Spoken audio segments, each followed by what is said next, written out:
네, 관인 여러분 안녕하세요. 오늘은 32쪽부터 35쪽까지 하도록 하겠습니다. 국가의 일을 나누어 맡아 하는 까닭 알아보기입니다.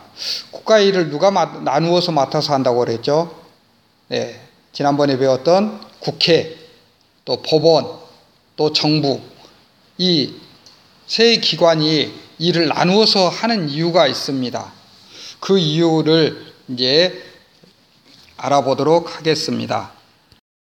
이 사진을 보면 우리 32쪽에 있는데, 이제 프랑스 루이 14세라는 왕이 있었어요.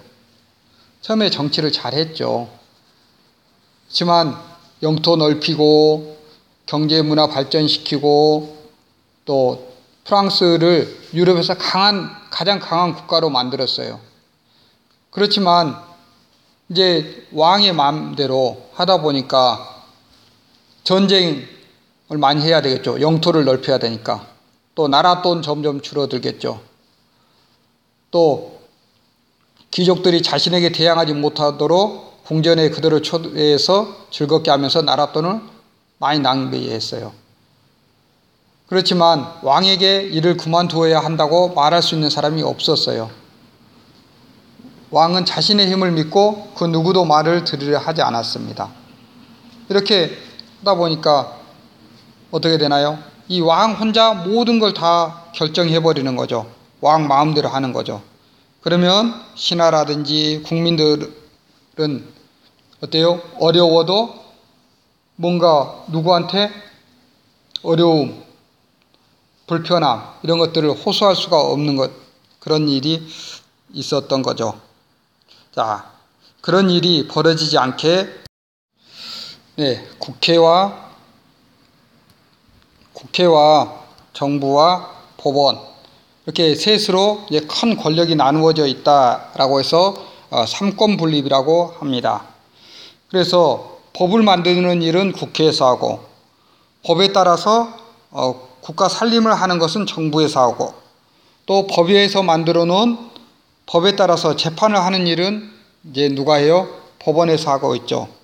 그래서 이런 이제 상권 분립이라고 하고 서로 다른 국가 기관들이 국가의 힘과 역할을 나누어 가지면서 서로 견제하면서 균형 있는 정치를 할 수 있도록 합니다.